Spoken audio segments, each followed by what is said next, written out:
Hey you guys, welcome back to my channel. For anybody that's new here, I'm Shell and I like to share tips and tricks on how you can grow and maintain healthy hair.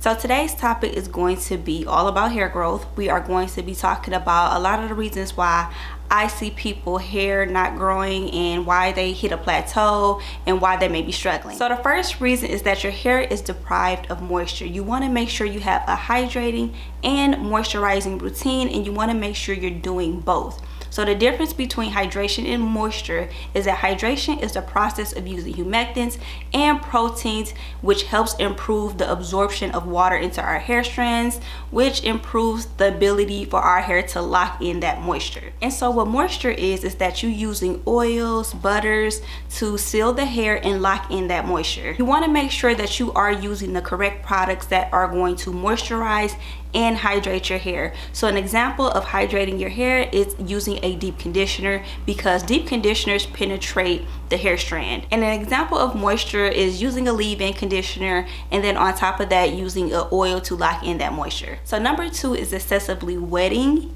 using too much heat, brushing, combing, switching up your hairstyle too much. That's all too much manipulation. So if you are going to wet your hair to refresh it, if you are going to use heat on your hair, if you are going to switch styles, you want to do everything in moderation. So you don't want to do any of these things excessively, because what it does is it breaks down the cuticle layer of our hair. The cuticle layer is the outside layer of our hair. Its job is to protect the cortex. The cortex layer is the most important part because it determines our hair elasticity, the strength. So you want the cuticle layer to protect the cortex layer. So if you are going to do anything to your hair, make sure you are doing it in moderation. You're not overdoing it. Number three, your moisture and protein balance is off. So nowadays, I feel like a lot of people are using more protein because we're doing a lot more to our hair. We're using heat. But the thing that I've noticed is that not only are people doing protein treatments every 6 weeks, but we're also using products with a lot of protein. So typically people start having protein overload and their hair is very stiff and it just doesn't style or act right. So instead of giving yourself a time limit on how many protein treatments you're going to do, such as every 6 to 8 weeks, try to just do it whenever your hair needs it. And that comes into like you knowing your hair and knowing your hair's porosity, because if you have medium to high porosity hair, you want to do protein treatments. But if you have lower porosity hair, you just want to use products with protein in them. And if you just don't know, it is okay to seek professional advice. So if you're like, well, I don't know how, you don't know like if you have that moisture or protein unbalanced, then you just go to a licensed cosmetologist. They'll be able to assess your hair and let you know if you have moisture overload or protein overload. And so for the moisture balance, you want to make sure you are deep conditioning your hair and just using a regular conditioner, because they both serve a different purpose. So when it comes to deep conditioning, you want to deep condition maybe 2 to 3 times per month. It should be when your hair needs it. If you feel like your hair is always dry, you always need to deep condition weekly, you might want to just take a check and look at your routine and see, are you wearing styles that are, you know, not allowing you to deep condition like on a consistent basis. So if you are wearing styles that don't allow you to deep condition on a consistent basis, then you might want to, you know, do a different style and get yourself on that routine of deep conditioning 2 to 3 times per month, basically when your hair needs it. And then you also want to condition in between that. And to avoid moisture overload, you want to make sure you are not excessively wetting your hair every day. Number 4, your stress levels are too high. You've had COVID, flu, you having problems with your thyroid or some type of issue. If that happens, you can cause your hair follicles to go dormant. If they go dormant, then you go into this phase of the telogen phase. And if your hair goes into the telogen phase, it's at a resting stage, and then a lot of your hair can start to shed out.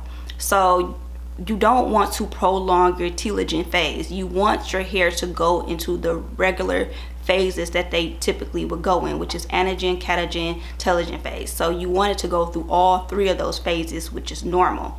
But when you have some type of illness, or you're sick, or you having thyroid issues, you can cause the hair to remain dormant for a longer period of time, and more hairs on your head are going through that resting phase more than it should be. So you want to avoid that by managing your stress levels. So if you have any type of illness, you want to make sure you talk to your doctor and get some tips and tricks from them, so they're able to tell you how to manage it and keep your hair growing. Number 5, your hair routine is inconsistent with your hair goals.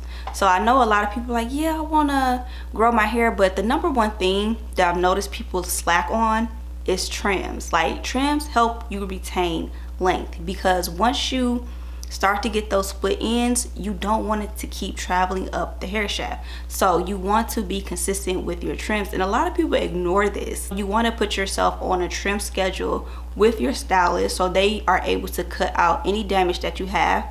And then once the damage is gone, you only have to go get a trim maybe twice a year, and then you can do dustings at home where you just trim a little bit off, or you can just strictly go to your stylist, have them do dustings in your trims, and it won't be too big of an issue or too complicated, because I know some people don't have the time to like go into a stylist every 2 months. But if you be consistent with your trims, eventually you'll get to a point where you only need to go 2 to 3 times a year.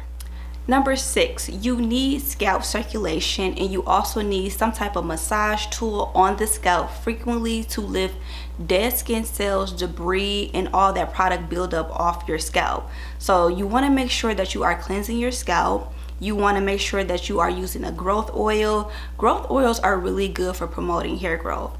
If you have a growth oil that has carrier oils, herbs, and essential oils, those are 3 components that make up for a really good hair growth oil. And of course, I'm always going to promote my own hair growth oil, so I'll leave the links to it down in the description box. But basically, with a hair growth oil, you have carrier oils and essential oils in them, and the carrier oil's job is to deliver those nutrients and those essential oils down into the hair follicle, which promotes hair growth, which circulates the scalp, because you need that blood flow going. You need that blood flow, you need that blood to deliver those vitamins and nutrients to that follicle. And you can do that internally with the healthy diet, and you can do that externally with the hair growth oil. And of course, the herbs are great for so many things. It's good for promoting hair growth, it's good for circulation. A lot of herbs have antimicrobial benefits to them, so hair growth oils are really beneficial when you are trying to grow your hair. And for number 7, the products and the routine that you have are going to help you grow your hair. I know a lot of people say, oh, products are tools, but they play a big role in hair growth. They play a big role in you maintaining your healthy hair. And when you are choosing these products in your routine, make sure it's based off your hair needs and the style that you are trying to achieve. If you have not checked out my last video, make sure you check it out. And thank you guys so much for watching. If you have any questions or comments, leave them down below, and I'll see you guys in my next video.